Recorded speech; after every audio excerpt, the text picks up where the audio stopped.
Buenas tardes a todos. Hoy nuevamente nos encontramos en una nueva clase virtual de didáctica y currículum.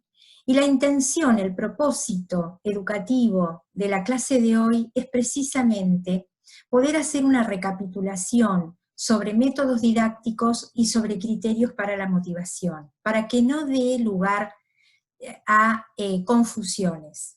Porque criterios para la motivación son herramientas también y métodos didácticos también lo son. Entonces, hoy vamos a poner foco específicamente en cada uno de ellos para que ustedes, al término de esta clase, tengan la oportunidad de contar con nuevas herramientas de intervención para la práctica docente.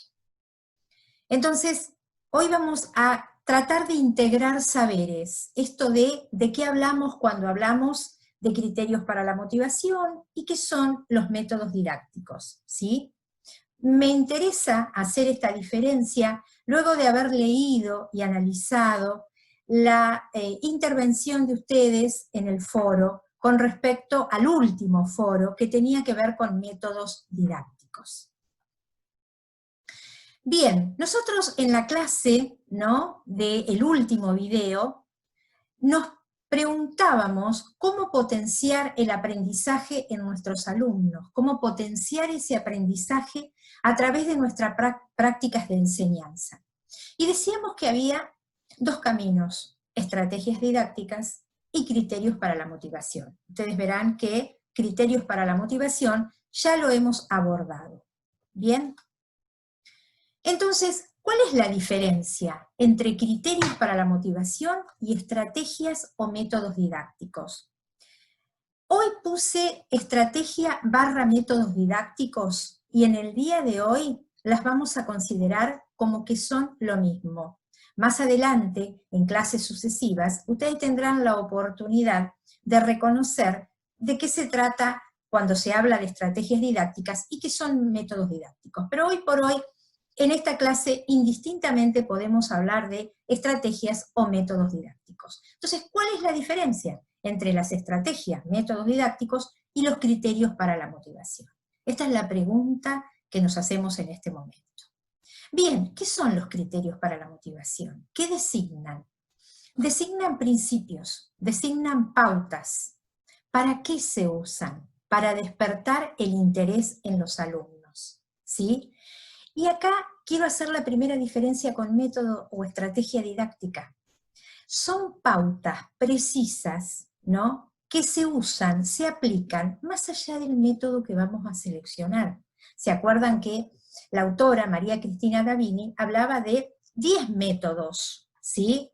Pero también hablaba de 10 criterios para la motivación, de ahí que también puede dar lugar a confusión. Entonces, lo importante es que el criterio para la motivación es un principio, es una pauta que me va a acompañar en toda mi práctica docente, ¿sí?, o en todo caso en el desarrollo de una clase, más allá del método que yo elegí, más allá de la edad de los estudiantes, porque no es lo mismo, ¿no es cierto?, educar a niños del nivel inicial que hacer una propuesta pedagógico-didáctica para ustedes, que son estudiantes de superior y estudiantes universitarios. Entonces, es una pauta precisa que se aplica más allá del método, de la edad de los estudiantes, del contenido que vamos a desarrollar y del contexto de enseñanza. En este caso, el contexto de enseñanza, podemos hacer la diferencia entre un aula presencial y esta que es un aula virtual. Entonces, la primera diferencia es que es una pauta que me va a acompañar. Y yo les voy a decir una cosa, ustedes verán acá una imagen, y ustedes dirán qué relación tiene entre lo que estamos diciendo y esta imagen que hace referencia a los condimentos que usamos o que podemos usar en la cocina. Es decir, el criterio para la motivación, ¿no?, operaría como una especia, como un condimento, ¿no es cierto?, al método que estamos usando. Que en este caso, si hacemos la comparación, el método sería lo que estamos preparando, ¿no? La comida que estamos preparando, y el aderezo que le vamos a poner es el criterio que vamos a utilizar para la motivación, ¿sí? Entonces, ¿qué quiere decir esto? Que nosotros podemos manejar muchísimo los métodos, podemos aplicar correctamente los métodos, pero va a faltar algo más, que es eso que le da, ¿no es cierto?, el condimento, el sabor, el gusto especial, ¿no es cierto?, a esa clase, ¿no? Es lo que le da la característica a esa clase. Y esa característica, ¿no?, la imparte el docente, porque hay docentes que utilizan un criterio más que otros. Y de hecho ustedes, cuando han analizado sus propias biografías escolares, encontraban criterios para la motivación en algunos profesores que tenían que ver con la empatía, con introducir las emociones, el humor. Eso es casi propio de algunos docentes, mientras que otros utilizan mucho lo concreto, otros hacen la relación con con situaciones de la vida cotidiana, y a mí, por ejemplo, que me interesa mucho, mi característica fundamentalmente, es promover el trabajo grupal. Entonces, eso es un criterio para la motivación que en mis clases presenciales, nosotros no nos conocemos aún presencialmente, pero es prácticamente lo que está presente, el criterio que transversaliza todas mis clases. Porque considero que trabajar colaborativamente, construir colaborativamente conocimiento, aporta muchos más elementos que hacerlo de manera individual, ¿sí?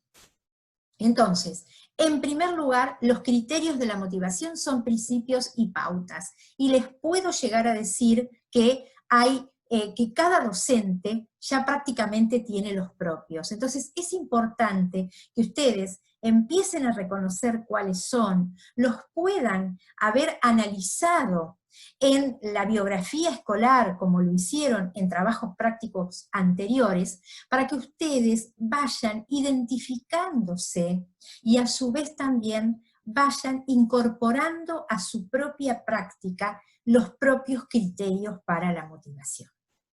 Y hablaba María Cristina Davini de algunos, como es trabajar desde lo concreto y real, promover el trabajo grupal, incluir la emoción en la enseñanza, implicar activamente a los alumnos en las tareas, mantener la coherencia entre lo que se dice y lo que efectivamente se hace, incluir temas o problemas sociales o personales de interés para los alumnos y evaluar sus avances, errores y mejoras y estimular la autoevaluación.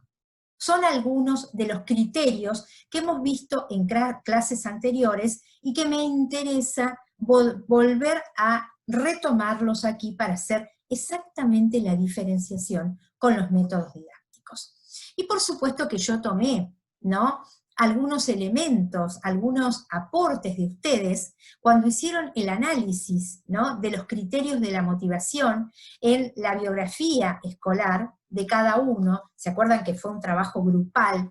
Y lo tomé, por supuesto que puse iniciales, no puse el nombre de ustedes porque tal vez no se sientan cómodos con el nombre, por eso puse la inicial, pero seguramente se van a sentir identificados con ello. Y una frase que me interesó mucho fue, fue muy interesante para nosotros poder analizar dos tipos distintos de profesores. El de A, que incorpora todos los criterios para la motivación que analiza la autora en el texto, y la docente de la biografía de S, más clásica y tradicional, ¿sí? Con respecto a esto, fundamentalmente, han hecho un muy buen análisis de ambas biografías, pero puedo decirles, y no los quiero conflictuar, ¿no?, cognitivamente, o tal vez sí, que aún los docentes, que también son clásicos, tradicionales, y con un método puramente expositivo, también utilizan criterios para la motivación. No tantos como los que plantea Davini, pero hay muchos docentes, ¿no?, hemos tenido muchos docentes con una formación clásica, con un método tradicional, y sin embargo utilizaban criterios para la motivación que han dejado huella en nuestra propia biografía como estudiantes. Otro de los análisis de ustedes que me interesó destacar es el siguiente. El docente debe saber cómo aprende el alumno y una vez teniendo ese conocimiento, seleccionar y utilizar las distintas estrategias didácticas y criterios de motivación que permitirán provocar un interés en los alumnos, y para ello es un constante trabajo que debe realizar el docente y nunca debe ser pasado por alto. Acá pido disculpas porque se reitera nuevamente la palabra es, ¿no? No me voy a poner a modificar el texto. Bien, pero esto es importante, lo que han incorporado ustedes de saber conocer cómo aprende el alumno. ¿Ustedes se lo hubiesen imaginado a principios de año que en didáctica era necesario que todo docente, antes de planificar, antes de seleccionar el método didáctico, deba conocer cómo aprende ese alumno? Y por supuesto que después habla de la selección de distintas estrategias didácticas y de criterios para la motivación. Pero quiero destacar este aspecto. Saber cómo aprende el alumno, y que es un constante trabajo. Permanentemente debemos tener en cuenta esto.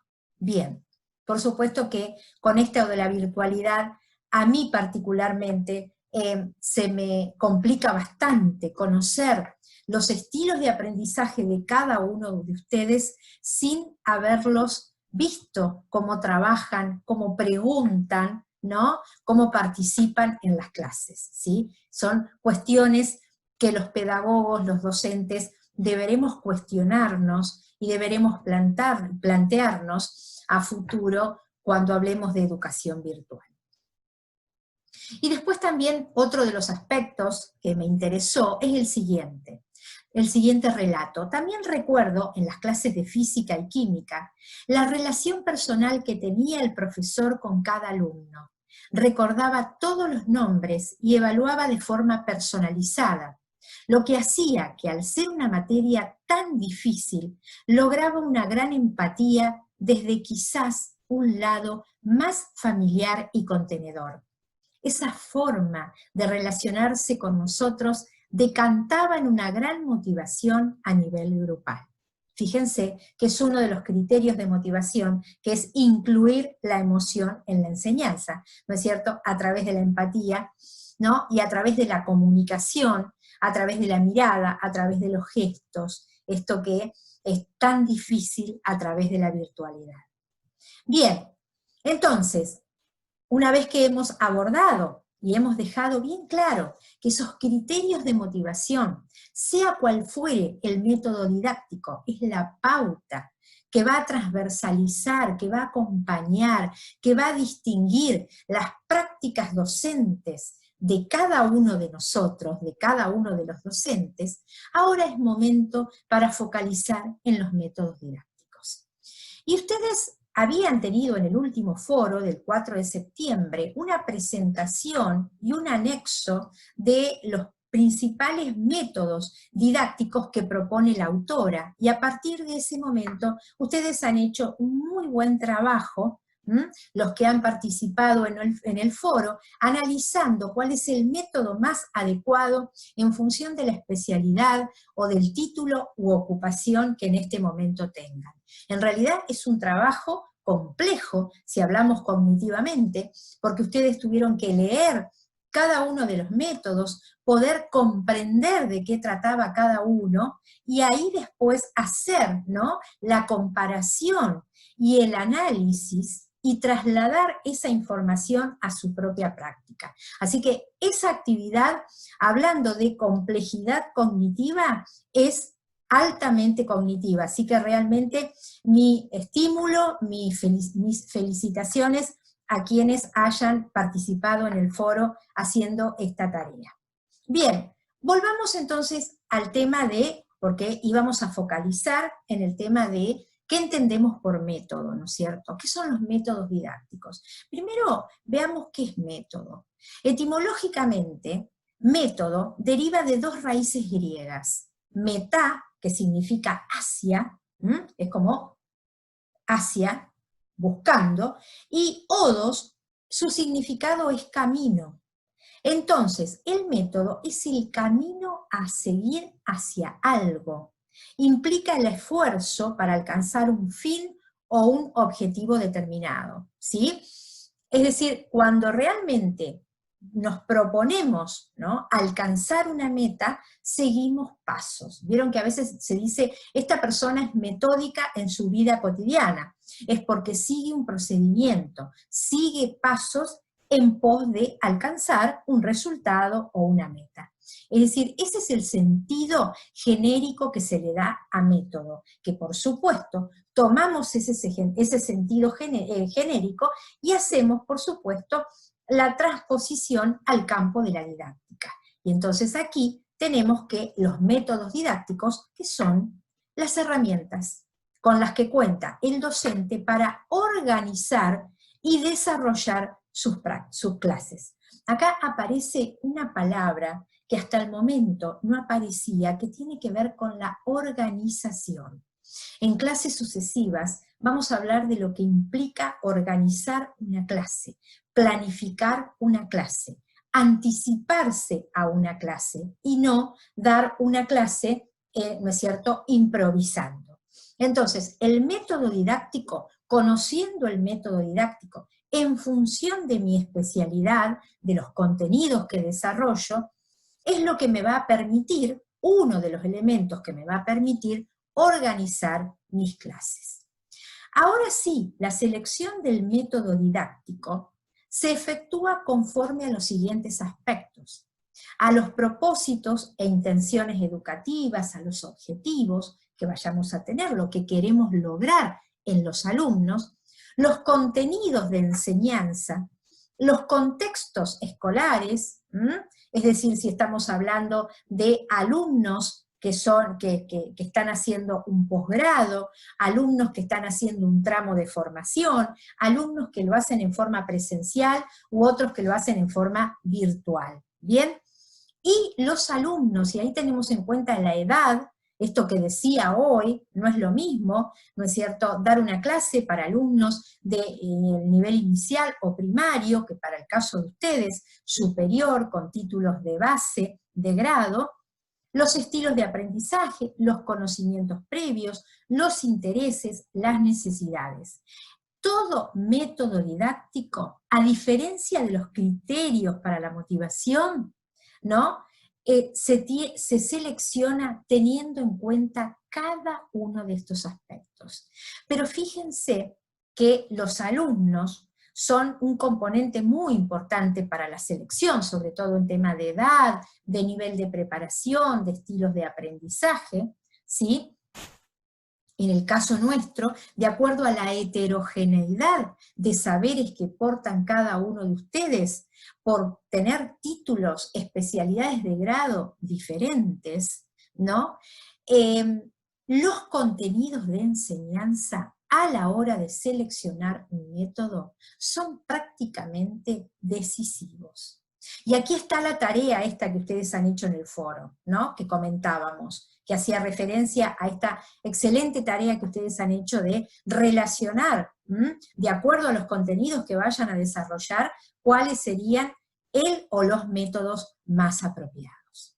Bien, entonces hay una palabra que me interesa fundamentalmente que ustedes, ¿no?, tengan presente, ¿sí?, al momento de seleccionar métodos didácticos. Son herramientas, ¿sí? Son herramientas que permiten construir conocimiento, ¿sí? Y además también permiten preparar, permiten formar en competencias, en habilidades para pensar. Estas herramientas forman parte de lo que normalmente llamamos como metodología, ¿sí? La metodología tiene que ver fundamentalmente con las estrategias, los métodos didácticos, y después también vamos a ir avanzando en técnicas, ¿sí? Y por supuesto que el condimento de esta metodología lo constituyen los criterios para la motivación. María Cristina Davini habla de principales métodos didácticos, ¿sí? El de transmisión significativa, de diálogo reflexivo, de cambio o conflicto conceptual, inductivo básico, de investigación didáctica, de estudio de casos, de solución de problemas, de proyectos, el método que es por demostraciones y ejercitación, y el de simulaciones. No es mi intención desarrollar, ¿no?, el contenido específico, la definición de cada uno, pero sí me interesa recuperar la propuesta que ustedes han hecho de cuál es el método o los métodos más adecuados, más relevantes. Hay una palabra acá que es pertinente, es decir, es el más adecuado para este contenido. Me interesa recuperar las propuestas de ustedes que han hecho en el foro, en función del contenido, ¿sí?, que van a enseñar. Y apareció en varios de ustedes, apareció un método recurrente que es el diálogo reflexivo. Fíjense que son métodos, en general, la mayoría de todos los métodos, son métodos que son superadores del método expositivo, ¿sí? El método expositivo es el que el docente habla, transmite saberes de forma abstracta. Ustedes dirán, bueno, en este caso, lo que está haciendo la profesora también es de un método expositivo, pero si bien es un método expositivo, ¿sí?, porque no hay un ida y vuelta sincrónicamente con ustedes, el ida y vuelta es asincrónico, el feedback, esta metodología se apoya en algunos elementos que intentan, ¿no?, producir un cambio significativo en ustedes, como es, por ejemplo, la combinación entre la imagen, mi imagen mientras estoy hablando, y un PowerPoint que va acompañando. Entonces, esto generalmente en un método expositivo puro no aparece, porque ese método expositivo puro está caracterizado fundamentalmente por la expresión de la palabra, y a veces escribir en el pizarrón. Pero cuando empezamos a incorporar, ¿sí?, elementos que tienen que ver con los criterios para la motivación, con el uso de herramientas, ahí ya estamos en métodos de transmisión significativa. Este método que estoy aplicando yo no es el método expositivo, sino que es el método de transmisión significativa. Bien, después al finalizar esta clase vamos a ver por qué lo es. Pero en ustedes apareció recurrentemente el método de diálogo reflexivo, donde el núcleo fundamental es el diálogo, ¿sí? Es el intercambio que se va dando entre el docente y los alumnos. Ahora, el elemento fundamental en ese diálogo reflexivo es la pregunta reflexiva, que juega un papel primordial para potenciar el pensamiento, para favorecer la comprensión. No es hacer preguntas interrogando, o a veces cuando ustedes se escucha mucho, y yo observando clases, cuando se utilizan muletillas como ¿se entienden? ¿Me entienden? ¿Entendieron? Es decir, en realidad estas son preguntas que no potencian el pensamiento reflexivo. Son preguntas realmente no para llamar la atención de los alumnos que tienen cierto nivel de distracción de la clase, o son meramente muletillas. La pregunta reflexiva apunta a otro aspecto, es decir, ¿qué han entendido ustedes de criterios para la motivación? Recapitulando, ¿cuáles eran los métodos que habíamos visto?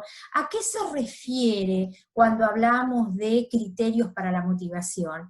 Esas son preguntas que potencian la reflexión en el método de diálogo reflexivo.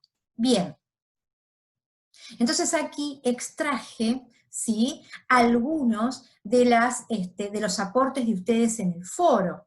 Y alguien decía, alguno de ustedes decía, lo incorporaría en derecho, aunque su aplicación no es común. Puede resultar útil para el análisis de distintos puntos de vista en relación a una información y también para generar debate. Es decir, la materia, derecho, la carrera de abogacía, se caracteriza especialmente, no digo en todo, pero por utilizar en general los profesores un método expositivo. Entonces, realmente, un diálogo reflexivo podría ser de mucho interés para potenciar la reflexión en los alumnos sobre un tema que está desarrollando el profesor.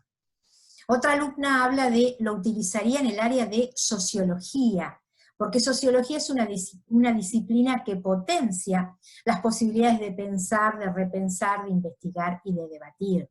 Es decir, hay muchas disciplinas dentro y ciencias, dentro de las ciencias sociales, pese a que el derecho lo es, pero que en realidad, como lo es la sociología, como lo es la pedagogía, yo soy pedagoga, especialista en ciencias de la educación, y en realidad durante toda mi carrera, es decir, si bien había método expositivo en muchos profesores, también se daba el diálogo reflexivo. Y hoy, pleno siglo XXI, se da más, con mayor recurrencia. ¿Bien? Pero lo que quiero decir es que las ciencias sociales, comparativamente con las ciencias exactas, dan más lugar al diálogo reflexivo.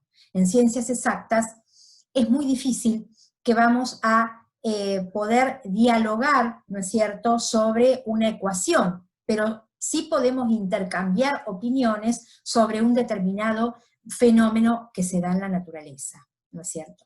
Bien. Otro de los métodos que apareció en ustedes, en el foro, fue el método de estudio de casos. El estudio de casos se usa mucho, sobre todo, en todo lo que tiene que ver con las ciencias humanísticas, ¿sí? Bien, el núcleo fundamental es la descripción de una situación real. Se toma una situación que se da, un fenómeno que se da, ¿no es cierto?, en la realidad, ¿no?, con la finalidad de potenciar el análisis, la interpretación de la realidad, para después organizar cómo intervenimos, ¿no? Por ejemplo, en psicología se usa mucho el método de estudios de casos para estudiar una determinada conducta. En educación, en pedagogía, utilizamos mucho el estudio de casos cuando hablamos de problemáticas que tienen que ver, ¿no es cierto?, con la deserción escolar, con el abandono escolar, con la repitencia, y también, por supuesto, todo lo que tiene que ver con situaciones de vulnerabilidad, ¿no?, de derechos en niños y niñas y adolescentes.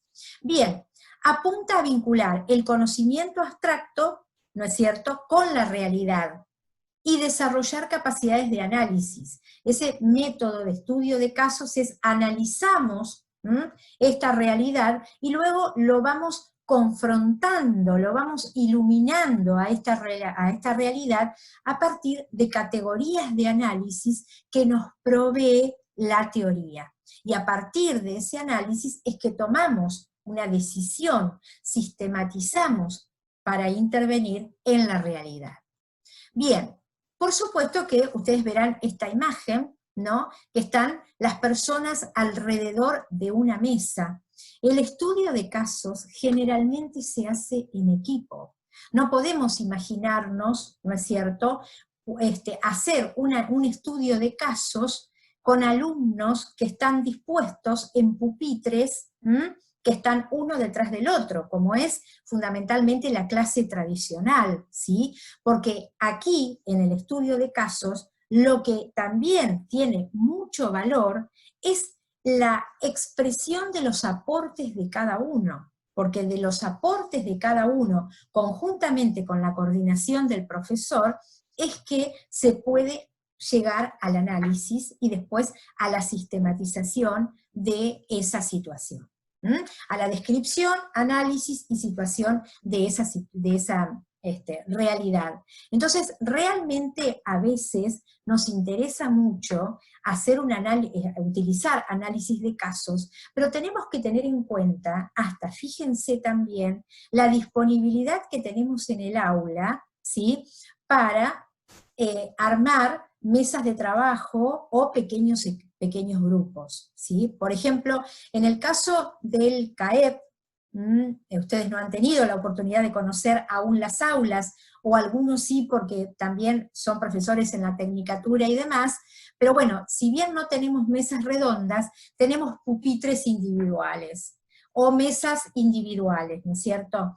Entonces, ahí es más fácil. A mí, en el caso mío, se hacía mucho más operativo para organizar pequeños grupos. Pero si vamos a tener un auditorium donde en realidad están las sillas fijas, ¿no?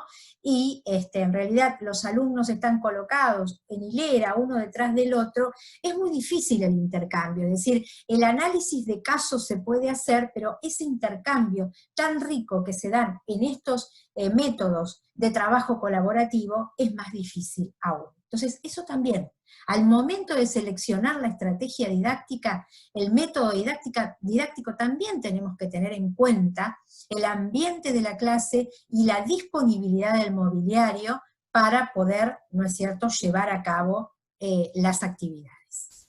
Bien, y uno de ustedes decía, lo aplicaría en derecho, por ejemplo, Derecho Penal 1, para facilitar la comprensión de contenidos abstractos, ya que es un método de utilidad para vincular teoría con realidad, permitiendo desarrollar la capacidad de análisis en los alumnos. Evidentemente, si nosotros queremos potenciar el análisis, sobre todo en lo que tiene que ver con ciencias sociales, el estudio de casos siempre es recomendado utilizar. Lo utilizaría en el área de sociología, también proponen, porque es una disciplina que estudia los hechos sociales, al hombre y sus conductas como ser social, y evidentemente la sociología trabaja sobre estudios de casos, fundamentalmente. Y también uno de ustedes hablaba en el área de criminalística, para analizar casos reales a partir del conocimiento adquirido. Muy bien. Otro de los métodos que apareció en el foro fue demostraciones y ejercitaciones. El núcleo fundamental consiste en la demostración activa de procedimientos, de acciones por parte del docente, es decir, activa porque lo estoy explicando, lo estoy demostrando en el mismo momento que lo estoy realizando, ¿no?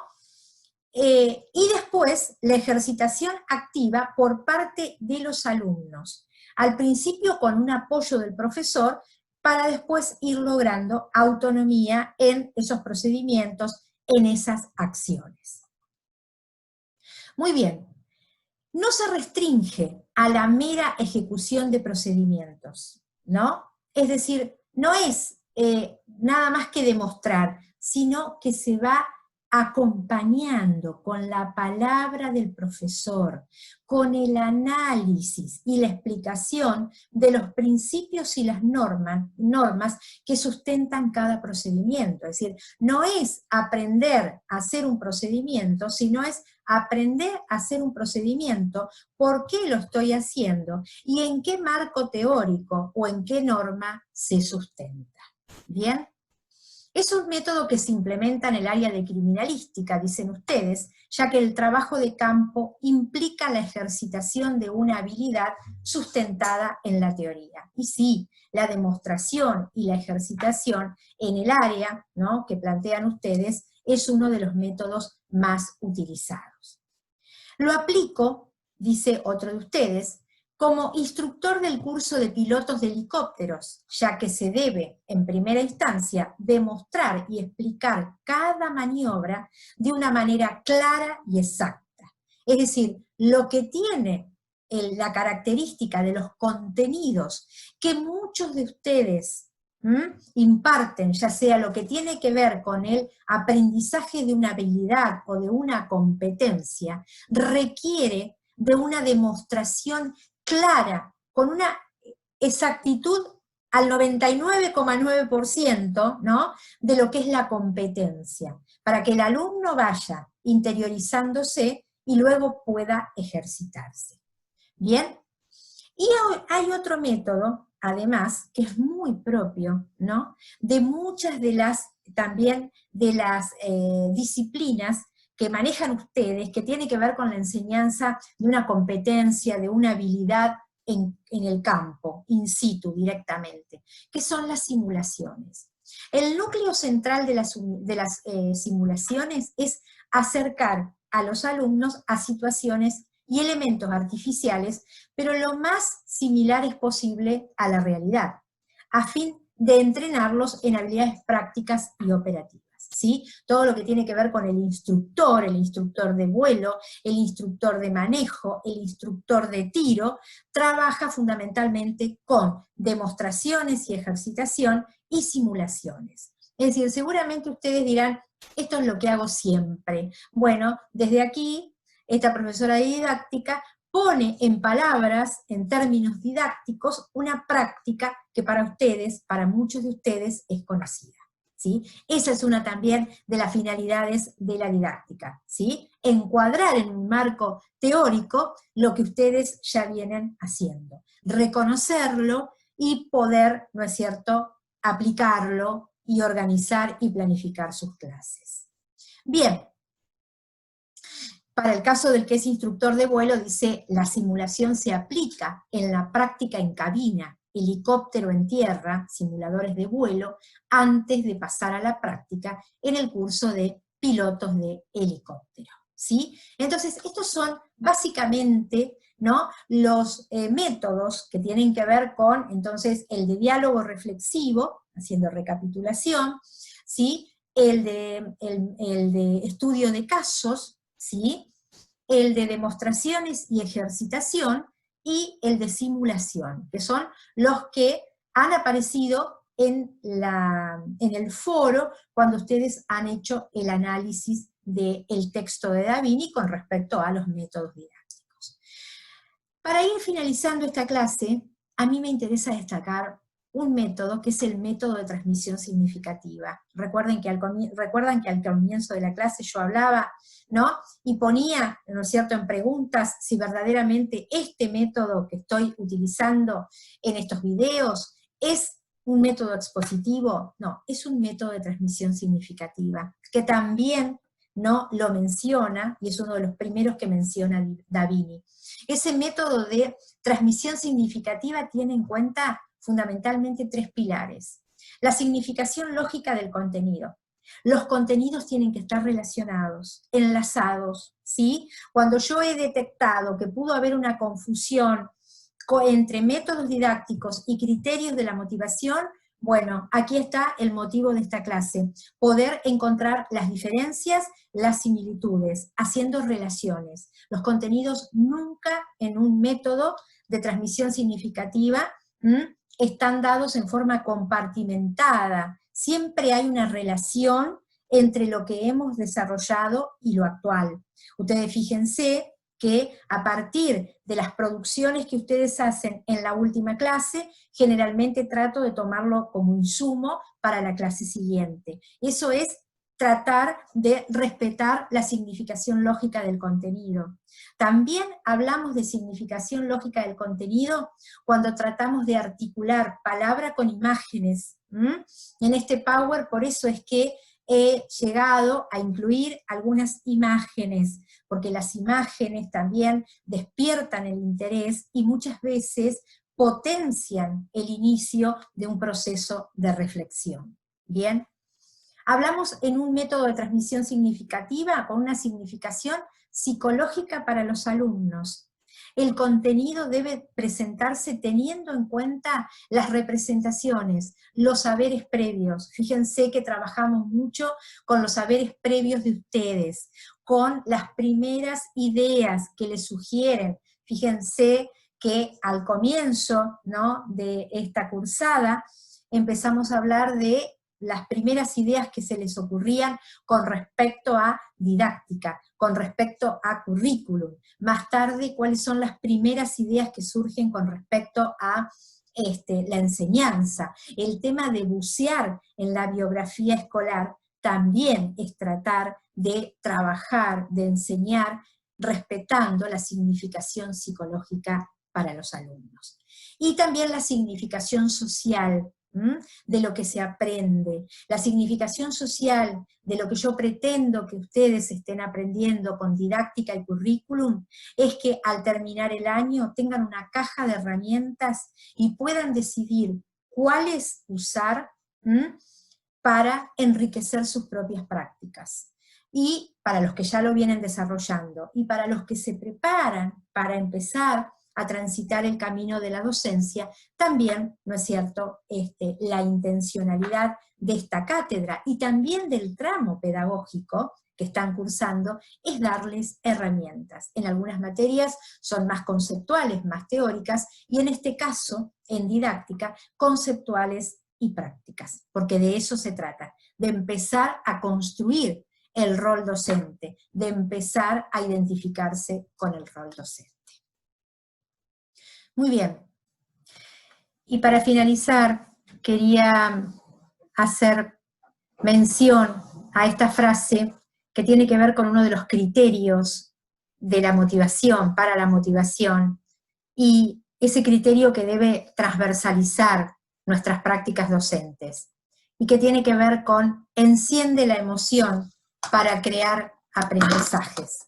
Verdaderamente es un criterio que, más allá del método didáctico, del contenido, del contexto, de las características de los alumnos, les recomiendo nunca dejar de aplicarlo. Bien, esto es todo lo que hemos hecho en el día de hoy con respecto a la diferencia entre criterios para la motivación y métodos didácticos. Ahora los convoco a un nuevo trabajo práctico grupal, ¿sí? Porque el trabajo colaborativo es muy importante y sobre todo en lo que tiene que ver con empezar a proyectar, ¿no?, actividades, empezar a proyectar clases. La propuesta es en pequeños grupos de hasta 3 integrantes, seleccionen un contenido a desarrollar en una clase, en función de la especialidad de su título de grado. Esto no quiere decir que se vayan a reunir todos los que tienen el mismo título de grado. Pueden seguir manteniendo los mismos equipos que han formado y elegir un contenido, ¿sí? Bien. Pero en este caso les pido que elijan un contenido determinado, que no hagan una propuesta para cada contenido, ¿sí?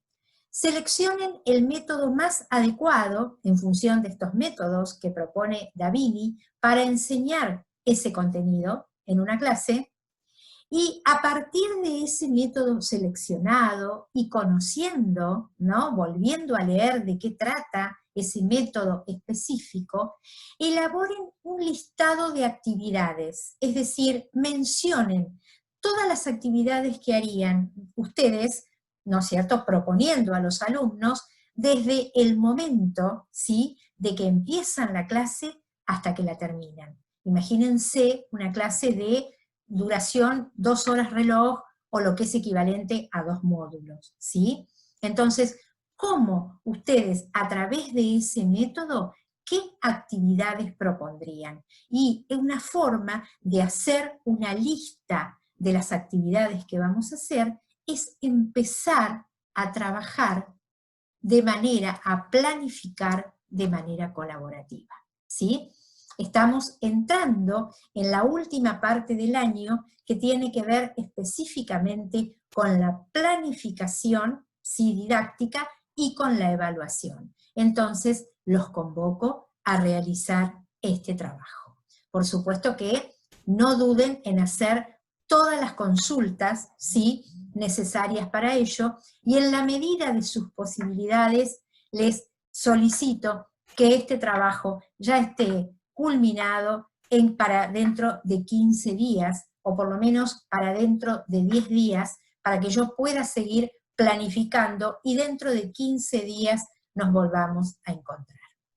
Muchas gracias nuevamente por este espacio y nos vemos en 15 días. Buenas tardes, espero que se encuentren muy bien.